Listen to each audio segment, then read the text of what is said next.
What is up, guys? Jeff and Ricardo over here. We're first year medical students and we are on our second month of medical school. That's right. But last week was just about probably the toughest week of medical school so far. Yeah. So what went down last week is that we got our block exam week. So that means that we got three exams pretty much back to back. So what exams did we get? Well, we had like anatomy, foundations exam. Foundations is pretty much like an integrated like medical school course where you have like histology, metabolism, and then mixing it up with clinical correlates at the same time. So it's kind of heavy as a course. And we also had clinical medicine, which is a lot more practical. More like hands-on. Like we learned some physical exam techniques and Yeah, and we studied a lot for this exams. We've been studying since the week before. About a whole week of preparation. Yes. Yeah, and we've literally been like racking up the hours every single day.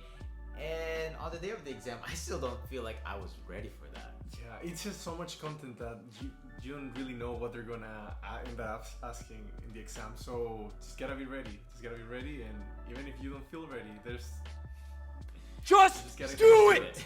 And yeah, that was pretty much a really, really tough week because of the sheer amount of material that we were kind of like bombarded with. Yeah. Like, they say this all the time since like orientation. It's kind of like drinking from a fire hose, and it's literally how it is. It is pretty much like that. And there's another analogy that they like to say a lot here is that it's like lectures are like eating pancakes. So if you watch your lectures or eat your pancakes consistently, you'll be fine. But if you wait to watch your lectures the week before the exam, that's gonna be really uncomfortable trying to eat all those pancakes in one sitting. And at the end of the day, they only are gonna ask 2 to 3 questions per lecture. But still, like, even if it's just 2 to 3 questions per lecture, like, it's still a lot just because for one subject as it is, we have about 25 to like 30 lectures.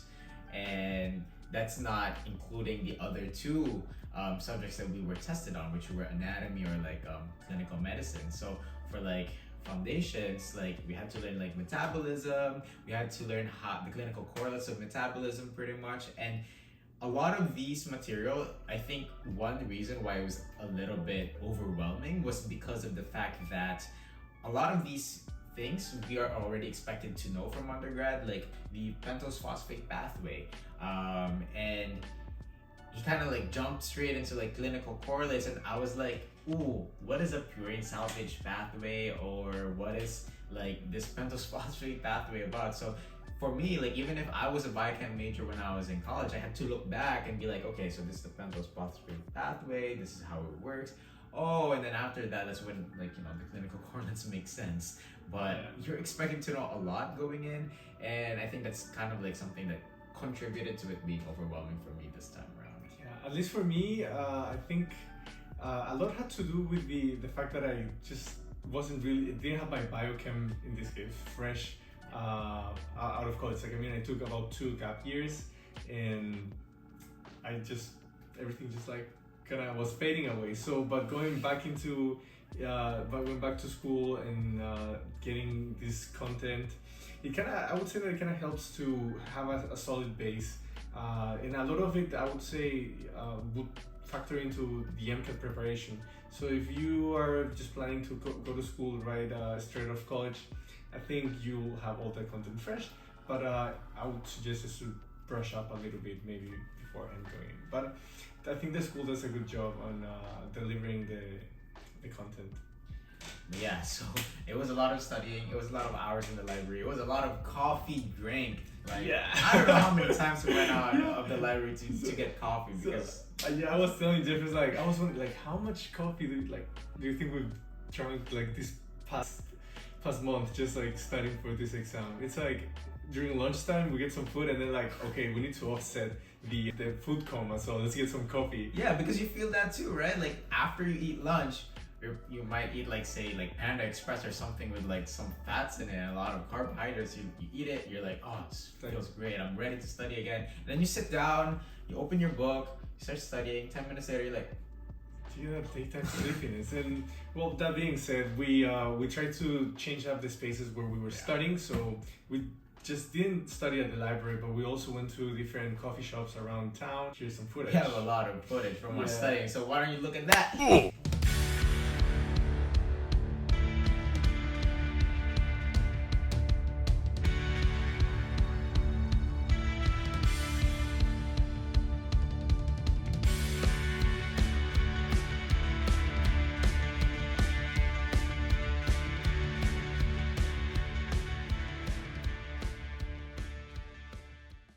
Okay, well, you watched our clips and you saw us study, and you're probably wondering, like, this guy doesn't move when he's studying. I move a lot when I'm studying. A lot. So what's going on there?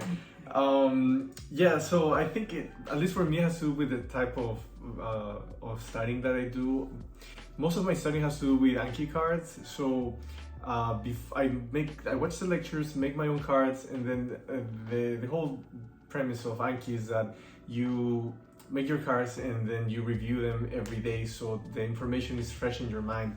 Spaced repetition. It's spaced repetition pretty much. So when the time of taking the exam comes around, you have all the information fresh and it's easier for you to recall.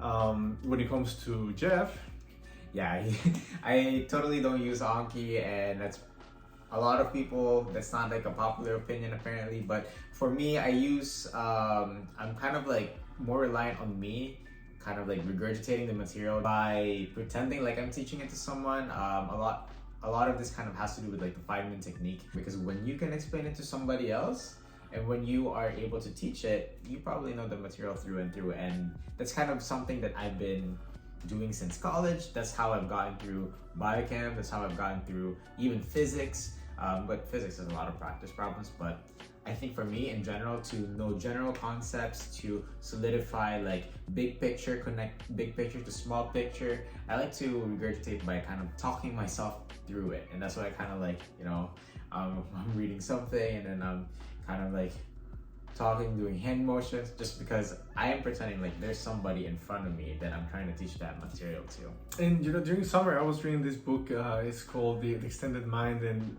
that's one of the things that they talk about in the book. It's like, if you want to recall information better, like you should pair it up with hand motions, and I think that's one of the great things that Jeff does while studying. Yeah, and I don't do it just because I'm like, oh, I gotta do hand motions. It kind of just comes naturally, just kind of like how I'm talking. It's like, I feel like when I move around, when I'm like, I'm standing around when I'm studying, I feel like it helps me kind of focus more on the content and also kind of rehearse the content and regurgitate it. And how do you, because I know for a lot of people, their phones is a big distractor. How do you stay away from your phone? Oh yeah, so there's this app that we use. It's called Forest, and you've probably heard about it from like other like influencers out there. But essentially, the app is kind of like a Pomodoro technique app where you set a timer.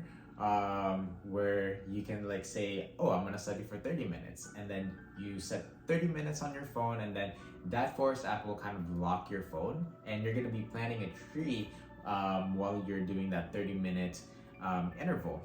And if you go on your phone, like say check Instagram, and while you're planting, then your plant dies and everyone knows about it, because for us, we use Forest with our friends. It's kind of like a competition. We have like a lot of our classmates have the app, so we just add each other and we can see how much hours we put into work, like how much time we've been away from our phone. And I think it's a great way to just to keep each other accountable. The other nice thing that the app has is that you can regulate the amount of time that you want to focus.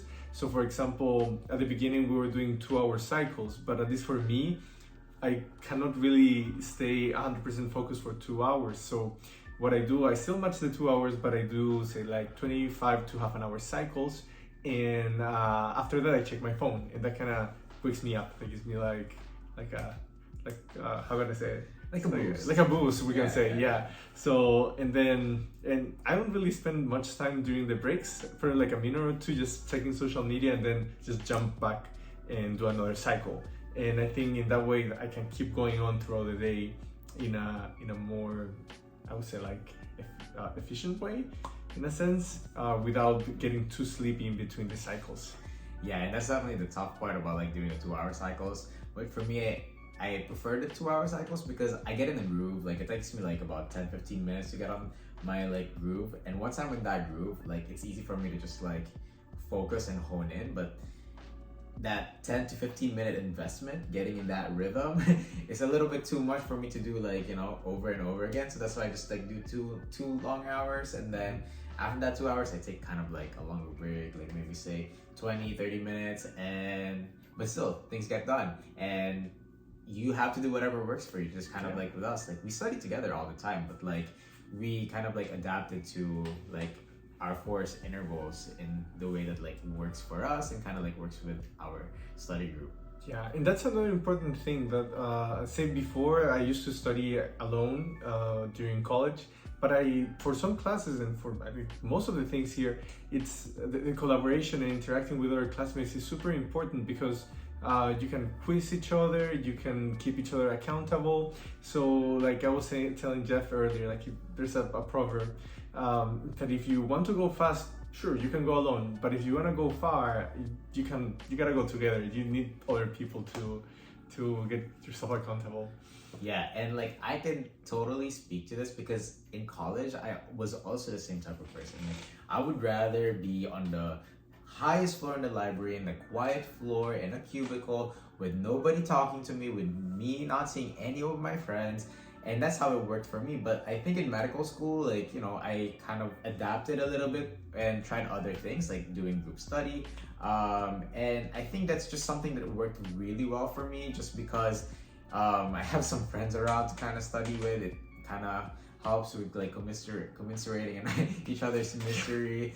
But at the same time, the fact that like we kind of like throw out questions during the study time, I think that's the most helpful part because we get to test content that are probably going to be on the test. Like if I were to estimate how much of the questions that we throw out during study group to each other were on the test, I would say probably about, I don't know, 60 to 65% of them were on the test. And I think it's the fact that we kind of like got better at knowing what type of material is going to be tested and how it's going to be tested. But that's just one thing that the study group has really helped me with. Mm-hmm. Yeah. So what else? What do you do in between? Like we can talk about like the breaks. What do we do during breaks, for example? Well, for us, we eat a lot. Yeah. So eating out, like having things to look forward during the week, during our preparation, it's a big component of the drive that keeps us going forward. Exactly. So say for example, during the weekends we go out and just like have some like barbecue or like hot pot and things like that, or we just go out and have pokeballs and things like that. So it's important, I think, to have something to look forward. It can be like going out to a different city or have a road trip and things like that. Because if you're on the books all the time, if you're studying all the time, it's super easy to get burnt out and it's draining. Like, it's draining. It's like you lose the reason why you're studying, you're dedicating all of these hours in school. Yeah, so that's exactly what we did. It's like for us, we kind of found this balance where we know during the week while we're preparing for the exams, we're gonna be focused, and on our breaks, we're very intentional. We're gonna take that break. We're gonna go get food. We're gonna go get boba or something. We're gonna go for a walk, and being intentional about it is what really helped us. And during that week of studying, that kind of alleviates the stress a little bit. But we had something to look forward to right after the exam. We decided that we're gonna go do something fun. Like this guy went to Halloween Horror Nights, I went out with some friends, and then the following day we decided to go for a workout. And why don't we show you some of the footage, because I think actions speak louder than words. So